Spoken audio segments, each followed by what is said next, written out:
नमस्कार. मंदार सुमंगल या चॅनलमध्ये आपल्या सर्वांचं सहर्ष स्वागत आहे.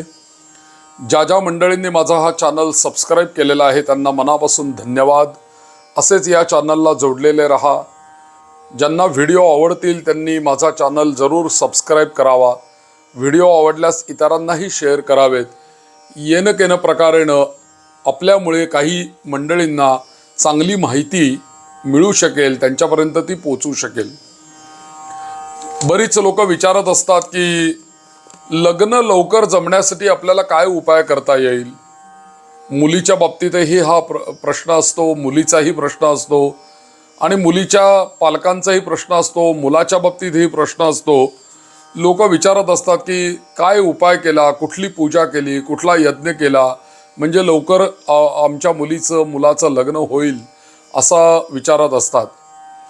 तर माझ्या वाचनामध्ये किंवा सुज्ञ मंडळींशी काही चर्चेमधनं जे काही मला उपाय ऐकायला मिळाले त्यापैकी काही उपाय मी आपल्याला सांगतो. एकतर लग्न लवकर जमावं आणि आपल्याला जोडीदार चांगला मिळावा यासाठी सांगणाऱ्या व्यक्तीने मला असं सांगितलं की अत्यंत सोपा उपाय आणि तोडगा ज्योतिषशास्त्रामध्ये दिलेला आहे आणि तो जर का तोडगा वापरला तर लवकर चांगलं स्थळ मिळेल आणि अनुरूप जोडीदार मिळेल असं या तोडग्याचं फल आहे. मग तोडगा कुठला आहे तर त्यांनी असं सांगितलं की दर गुरुवारी पाण्यामध्ये 1/4 चमचा हळद किंवा शक्य झाल्यास केशर घालावं आणि त्या केशर किंवा हळद घातलेल्या पाण्याने स्नान करावं, अंघोळ करावी. आणि तसंच गुरुवारी गाईला पीठ खायला घालून त्याच्यामध्ये थोडी हळद आणि गूळ आणि भिजलेली चणा डाळ त्याच्यामध्ये त्या गाईला खायला घालावी गुरुवारी.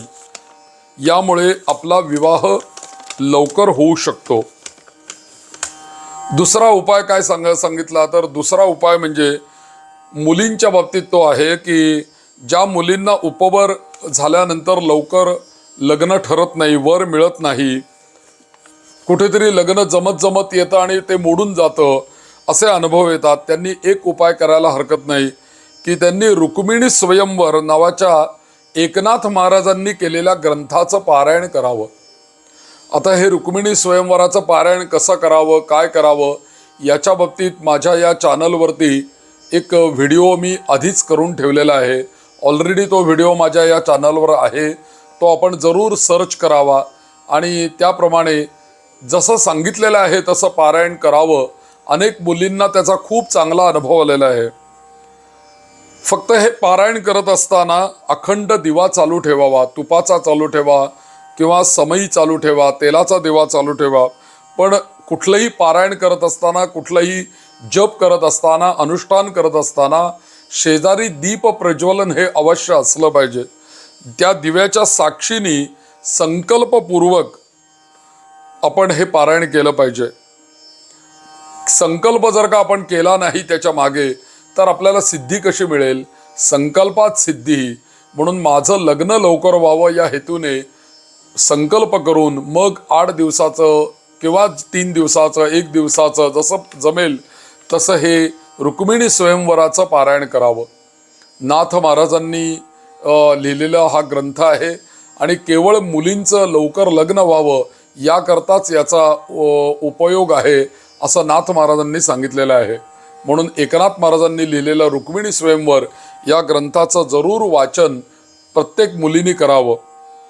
भले कोणताही दोष नसेल, आपलं लग्नामध्ये कोणतीही अडचण नसेल तरीसुद्धा रुक्मिणी स्वयंवराचं पारायण उपवर झाल्यानंतर जर का केलं तर मिळणारा जो काही पती आहे तो आपल्याला अधिक चांगला मिळू शकतो आणि गोपालकृष्णांच्या कृपेने आपलं लग्नही यथासांग व्यवस्थित पार पडू शकतं. त्याच्यामध्ये कोणतीही अडचण येत नाही, अडथळा येत नाही. असं या रुक्मिणी स्वयंवराचं फल असल्यामुळे सर्वच मुलींनी उपवर झाल्यानंतर हे पारायण करायला मुळीच हरकत नाही. म्हणून संकल्पपूर्वक रुक्मिणी स्वयंवराचं पारायण करावं आणि लग्नामध्ये जर का विघ्न येत असतील तर विघ्न नाश करणारी देवता म्हणजे मंगलमूर्ती गणपती, या गणपतीचा वार आहे मंगळवार, या मंगळवारचा उपवास करावा. मंगळवार हा देवीचा पण आहे, मंगळवार हा गणपतीचा पण आहे.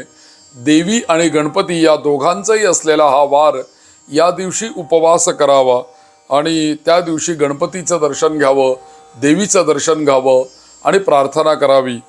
असाही उपाय केल्याने लवकर लग्न ठरू शकतं. एखाद्या मुलीला लग्न जिचं जमवायचं आहे त्या मुलाला दाखवायला घेऊन जाताना एक उपाय करण्यासारखा आहे की ज्या दिवशी तिला दाखवायला न्यायचं आहे, समजा आपल्याला 2 तारखेला दाखवायला न्यायचं असेल तर त्याच्या आदल्या दिवशी म्हणजे 1 तारखेला किंवा त्याच्या आधीच्या शनिवारी तू त्या मुलीवरून तुरटी ओवाळून ही विसर्जन करावी. असे 3 शनिवार जर का केले तर दुष्ट नजरेमुळे जर का विवाहामध्ये काही अडथळे येत असतील तर ते नाहीसे होतात आणि विवाह चांगल्या ठिकाणी जमू शकतो. म्हणून लग्नाच्या आधी शनिवारी तुरटी ओवाळून टाकण्याचा एक उपाय आहे. आता या लग्न लवकर जमण्यासाठी जसं मी सांगितलं की रुक्मिणी स्वयंवर हे एक उत्कृष्ट साधन आहे. तसं काही मुलींनी विचारलं की बाबा एवढं मोठं पारायण करायला आम्हाला रजा मिळत नाही, वेळ मिळत नाही, त्यानंतर रोज ड्युटी असते, त्यामुळे आम्हाला जमत नाही, तर छोटा काही मंत्र सांगा ना आम्हाला की जो मंत्राचा जप केल्यामुळे आमचा लवकर लग्न होऊ शकतं. तर अशा करता एक मंत्र नेहमी सांगितला जातो. तो मंत्र असा आहे: देवकी नंदन गोपाल वासुदेव जगतपते देहि मे तनयं कृष्ण त्वाम अहम शरणं गतः. देवकी नंदन गोपाल वासुदेव जगतपते देहि मे तनयं कृष्ण त्वामहं शरणं गतः.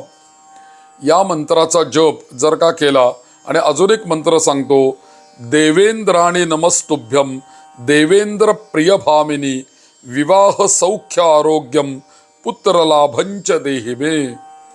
अशा जर का मंत्रांचा आपण भरपूर जप केला तर अशा दोन्ही मंत्रांच्या जपाचं फल असं आहे की विवाहातले अडथळे दूर होतील आणि लवकर विवाह प्राप्त होईल.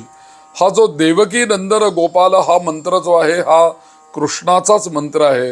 म्हणजे कृष्णालाच या मंत्रामध्ये प्रार्थना केलेली आहे की मी तुला शरण आलेले आहे आणि तुला शरण आल्यामुळे तू मला लवकरात लवकर एक चांगला मुलगा माझ्याकरता शोधून मला प्राप्त होऊ देत, तुझी कृपा माझ्यावरती असू देत. आणि दुसरा जो मंत्र आहे देवेंद्राणी नमस्तुभ्यम, तो इंद्राणी म्हणजे शची म्हणजे इंद्राच्या पत्नीचा मंत्र आहे. आणि तिला अशी प्रार्थना केलेली आहे की हे देवी इंद्राणी, तुझ्या कृपेने मला विवाह सौख्य आरोग्य आणि पुत्र लाभ या सर्व गोष्टींचा लाभ होऊ देत, अशी या 2 मंत्रांमध्ये प्रार्थना केलेली आहे. तर एक रुक्मिणी स्वयंवर ते जर का नाही जमलं तर या 2 मंत्रांचा आपण जप करू शकतो. पुन्हा एकदा मी तो मंत्र म्हणून दाखवतो आपल्याला: देवकी नंदन गोपाल वासुदेव जगतपते देहि मे तनयं कृष्ण त्वामहं शरणं गतः. हा पहिला मंत्र आहे. आणि दुसरा मंत्र देवेंद्राणी नमस्तुभ्यम देवेंद्र प्रिय भामिनी विवाह सौख्य आरोग्यम पुत्र लाभंच देहि मे. या मंत्रांचा आपण जरूर जप करू शकतो.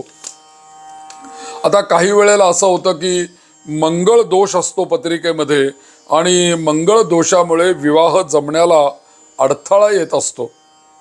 अशा वेळेला जर का मंगळाची पत्रिका असेल आणि मंगळामुळे जर का लग्न लांबत असेल किंवा अडथळा येत असेल तर अशा वेळेला मंगल चंडिका नावाचं एक स्तोत्र आहे, त्या स्तोत्राचा नित्य पाठ करावा, नित्य ते स्तोत्र म्हणावं. त्याच्यानंतर दुसरी गोष्ट म्हणजे ज्या अविवाहित मुली आहेत, या अविवाहित मुली किंवा विवाहित दाम्पत्य या दोघांच्याही करता हे स्तोत्र खरं तर उपयोगी आहे. उमामहेश्वर स्तोत्र म्हणून आहे. नमः शिवाभ्याम नवयौवनाभ्याम अशी त्याची सुरुवात आहे. तर माझ्या या यूट्यूब चॅनलवरती हे उमामहेश्वर स्तोत्र मी ठेवलेलं आहे. तर ते जरूर आपण श्रवण करू शकतो, ते पठण करू शकतो. या उमामहेश्वर स्तोत्राचं पठण केल्यामुळे, पार्वती स्तुती केल्यामुळे अविवाहित मुलींचं लवकर लग्न जमू शकतो. कारण असं आहे की लग्नाच्या आधी आपल्याला पार्वतीचीच तर उपासना करायला सांगितलेली आहे. कारण आपण हरतालिकेचं पूजन करतो, म्हणजेच पार्वतीचं आपण पूजन करतो. तर पार्वतीचं पूजन केल्याने, पार्वतीची प्रार्थना केल्याने, गौरीची पूजा केल्याने आपल्याला लवकर विवाह योग येऊ शकतो तिच्या आशीर्वादाने.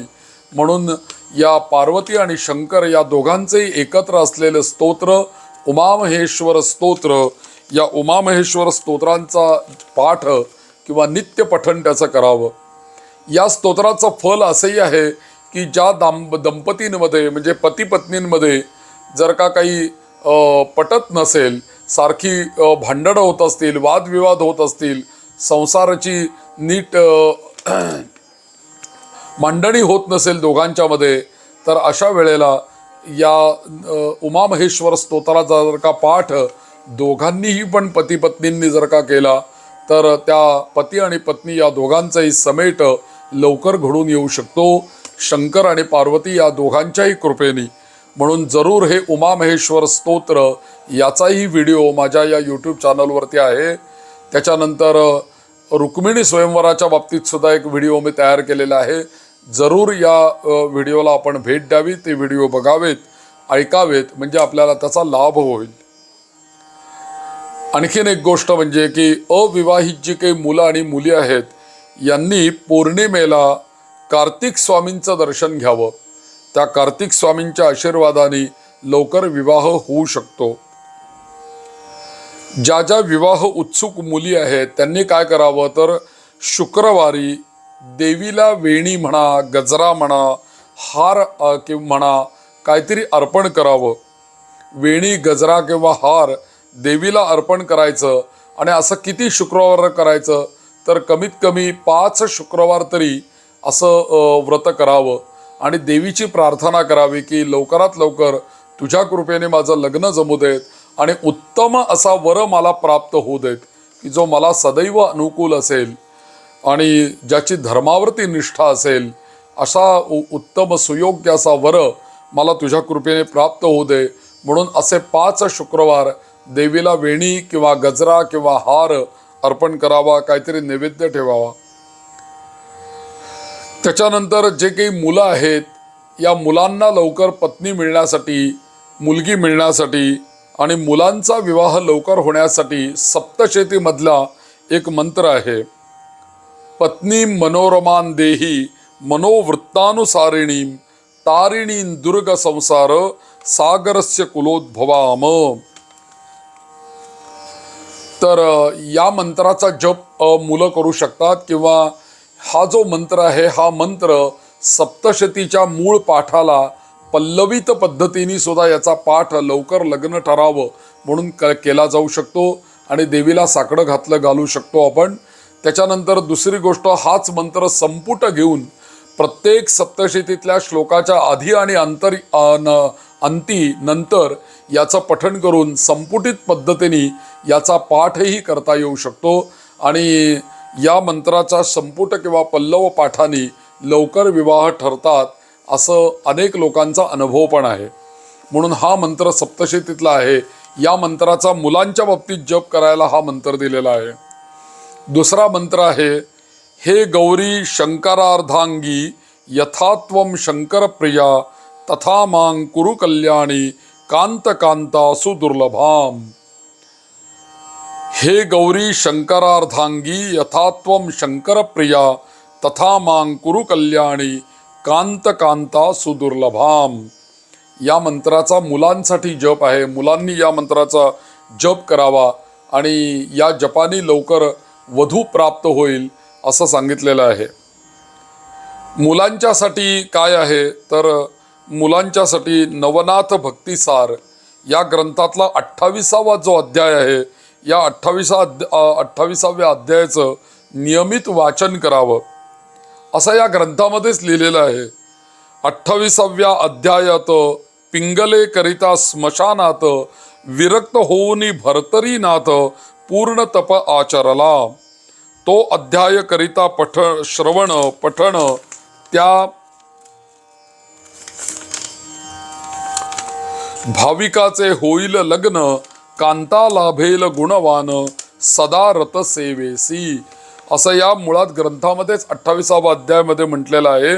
त्यामुळे हा 28वा अध्याय रोज नित्य पठण करावा प्रत्येक मुलांनी, म्हणजे आपल्याला योग्य पत्नी लाभेल. लग्नामध्ये काही अडथळा असेल तरी सुद्धा याचं पठण करून आपल्याला त्या नाथांच्या कृपेने विवाह लवकर होऊ शकतो. किंवा काही अडथळा नसेल तरी उपवर मुलांनी जर का याचा पाठ केला, जप केला, तर त्यांना चांगली वधू ही प्राप्त होऊ शकेल असा याच्यामध्ये विश्वास आहे. आणि अशी श्रद्धा पण ठेवून ते केलं पाहिजे. हे सगळे उपाय करताना याच्यामागे एक दृढ श्रद्धा असली पाहिजे, दृढ विश्वास असला पाहिजे आणि खात्री असली पाहिजे. आणि मनाचा पूर्णपणे, ज्याला आपण म्हणतो ना की यामुळे माझं लग्न होणारच, अशी एक भावना, ठाम निश्चय पाहिजे. तर निश्चितपणे आपल्याला हे मंत्र आणि हे स्तोत्र आपल्याला साह्यभूत होतील यात शंका नाही.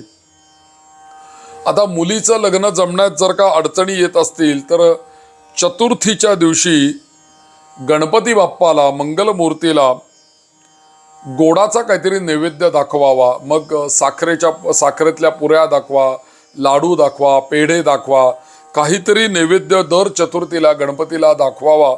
म्हणजे मुलीच्या लग्नातले अडथळे, विघ्न या गणेशाच्या कृपेने कमी होतात. त्यानंतर रोज नियमितपणे गणपतीला दर्शनाला जावं असा नियम करावा, म्हणजे आपल्या लग्नातली विघ्न कमी होतात. त्याच्यानंतर गणेश नामाचा जप करावा, चतुर्थीच्या दिवशी उपवास करावा, अशा गणपतीला लाल फूल व्हावं, गुळ खोबऱ्याचा नैवेद्य दाखवावा. अशा पद्धतीने आपण जर का गणेश उपासना जरी केली तरी सुद्धा लग्नातली विघ्न ही गणेशाच्या कृपेने दूर होतात. ज्यांना गणेश सहस्रनामावली म्हणता येते, सहस्रनाम स्तोत्र म्हणता येतं, त्यांनी त्याचा जप करावा. येन कैन प्रकारेण गणेशाच्या कृपेने लवकर आपलं मंगल, कारण मुळामध्येच गणपती हा मंगलमूर्ती आहे, मंगल कार्याचीच ती देवता आहे. आपल्या घरामध्ये आपलं स्वतःचं मंगल कार्य लवकर घडावं या हेतूने आपण गणेशाला शरण जावं आणि गणेशाची प्रार्थना करावी. समजा जर का मुलाचंही लग्न होत नसेल, त्याच्या लग्नात काही अडचणी येत असतील तरी सुद्धा त्यांनी या गणेशाची उपासना करावी. त्याच्याकरता सुद्धा चतुर्थीला काहीतरी गोडाचा नैवेद्य या गणेशाला मुलाने पण दाखवावा आणि त्या मुलाच्या आईवडिलांनी पण त्याची उपासना करावी. म्हणजे मुलाचं आणि मुलीचं लग्न होण्यामध्ये काही जी विघ्न आहेत, ही विघ्न गणेशाच्या कृपेने दूर होऊ शकतात. या सर्व उपायांचा आपण जरूर विचार करावा. जे काही माझ्या 4 लोकांकडनं चांगल्या ऐकायला मला मिळालं, मला वाचायला जे काही मिळालं, त्यातून मी हा व्हिडिओ बनवलेला आहे. मला अशी निश्चित खात्री आहे की यातल्या कोणत्या तरी उपायाने आपलं अडलेलं मंगल कार्य हे लवकर होईल, लवकर तडीस जाईल आणि त्याच्यामध्ये कोणतंही विघ्न येणार नाही. पण मात्र उपाय अवश्य करा, श्रद्धेने करा, प्रार्थना करून ते उपाय करा, निश्चित त्याचा लाभ होईल. आणि असेच माझ्या या चॅनलला जोडलेले राहा, सतत माझे व्हिडिओ पाहत राहा. ज्यांनी माझा हा चॅनल अजून सबस्क्राईब केलेला नाही आहे त्यांनी जरूर माझा हा चॅनल सबस्क्राईब करावा, व्हिडिओ इतरांनाही शेअर करावे, एवढीच मी प्रार्थना करतो. मंगलमूर्ती मोरया. सगळ्यांना, सगळ्या वधूंना चांगले वर प्राप्त होऊ देत आणि सगळ्या वरांना चांगल्या वधू प्राप्त होऊ देत, एवढीच परमेश्वराकडे प्रार्थना.